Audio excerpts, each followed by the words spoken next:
तो 4th episode के आखिर में हमने देखा था कि कैरिन हारू से गुस्सा होकर रेलवे स्टेशन पे चली जाती है, जहां उसे एक बूढ़ी औरत ट्रेन के आगे धक्का दे देती है। तो आज हम बात करने वाले हैं 5th एपिसोड के बारे में। तो जैसे ही वह बूढ़ी औरत कैरिन को धक्का देती है, तभी वह हारू आकर कैरिन का हाथ पकड़ लेता है और उसे ट्रेन के आगे आने से बचा लेता है और वह बूढ़ी औरत वहां से गायब हो जाती है। लेकिन कैरिन अभी भी हारू से गुस्सा होती है और वो हारू पे फिर भी गुस्सा करती है और उसे पूछती है कि उसने उसके आर्टिकल्स और वो येलो फूल आखिर क्यों चुराए थे। हारू उसे कहता है कि यहाँ पे उसकी जान को खतरा हो सकता है, वो उसे अपने घर पर जाकर बताएगा। हारू फिर कैरिन को लेकर अपने घर चला जाता है और वहीं साओची और यूको नेगी को लेकर अपने घर जा रहे होते हैं। लेकिन तभी उन्हें रास्ते के बीच एक आदमी नजर आता है जो उनसे कहता है कि कोटारो सामा यूसुके ने उनके लिए एक संदेश भेजा है। 6 साल पहले मेरी जान बचाने के लिए वो उनका धन्यवाद करता है और इसके बारे में उनका बेटा हारू उन्हें ज़्यादा बता पाएगा। इतना कहकर वो आदमी वहाँ से गायब हो जाता है और वहीं रिको अपने पिता साओची के सीक्रेट कमरे में जाने की कोशिश कर रहा होता है, क्योंकि लास्ट एपिसोड में हमने देखा था जब साओची यूको और नेगी को बचाने के लिए अपने सीक्रेट कमरे में जा रहा था, तब उसे रिको ने देख लिया था। रिको कमरे के अंदर जाने में सफल होता है और उसे वहाँ शिनोबी निंजास के हथियार और उनके कुछ कपड़े देखने को मिलते हैं। लेकिन रिको के पीछे उसकी दादी आ जाती है, मगर वो रिको से कुछ नहीं कहती, बल्कि उसे शिनोबी निंजास के बारे में बताती है और उसे अपने पूर्वज हेंजो हथौड़ी के बारे में बताती है।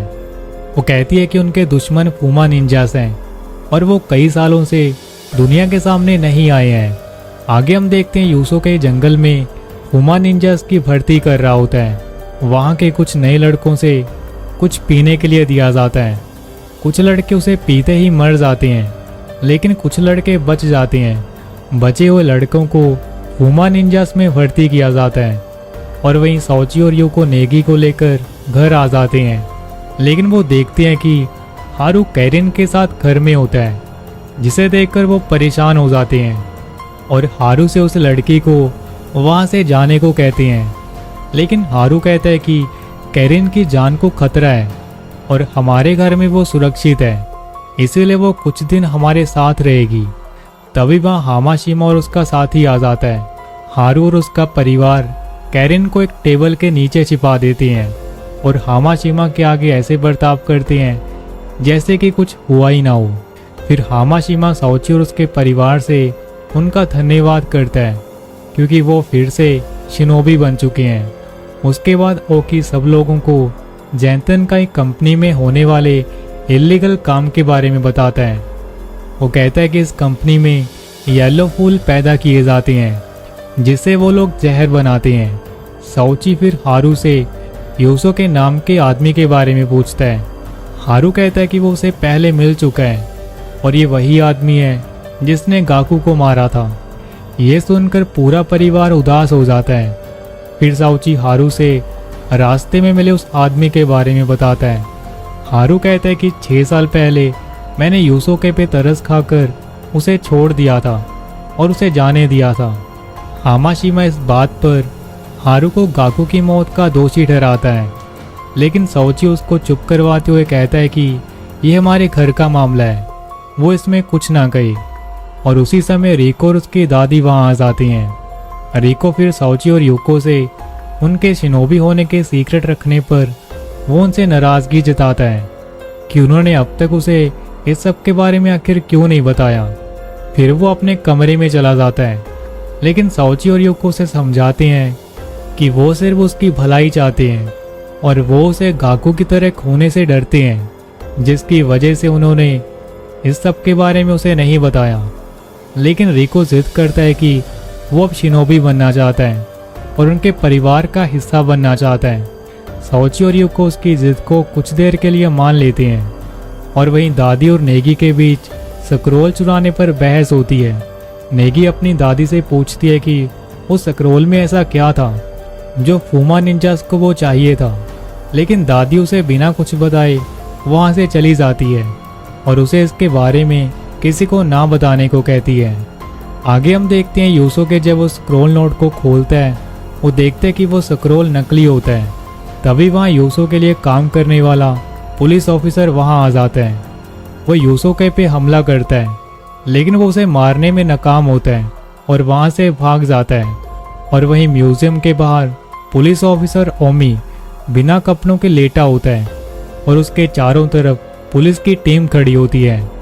वो उसे बताते हैं कि उसके घर से उन्हें म्यूजियम से चुराया सामान उसके घर से बरामद हुआ है, जिसे सुनकर ओमी को यकीन नहीं होता और वो खुद को बेकसूर बताता है। लेकिन पुलिस उसकी एक बात नहीं सुनती और उसे गिरफ्तार कर लेती है।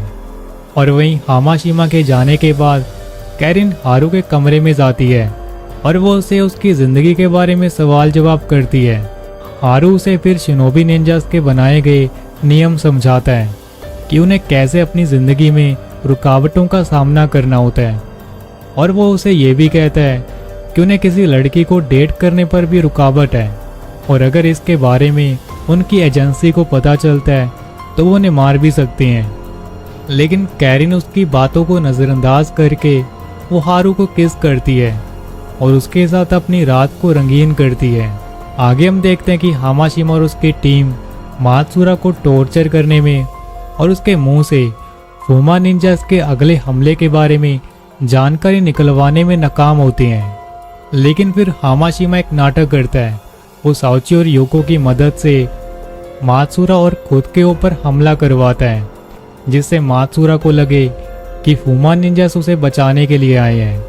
मात्सुरा फिर साउची और योको को फूमा निंजास समझकर सब कुछ बता देता है और तभी साउची और योको अपने मास्क उतार देते हैं, जिसे देखकर मात्सुरा काफी निराश होता है और खुद पे शर्मिंदा होता है। अगले दिन पूरा परिवार रिको की जिद पूरी करने के लिए उसे ट्रेनिंग देनी शुरू कर देते हैं और रिको को देखकर अपने पुराने दिन याद करते हैं। और आखिर में हम देखते हैं कि एक आदमी रेगिस्तान जैसे इलाके में काफ़ी थका हारा जा रहा होता है और वो रास्ते के बीच बेहोश हो जाता है। फिर उसे एक एम्बुलेंस में देखा जाता है। वो आदमी दिखने में गाकू जैसा लगता है। और इसी के साथ हमारा 5th एपिसोड यहीं ख़त्म हो जाता है।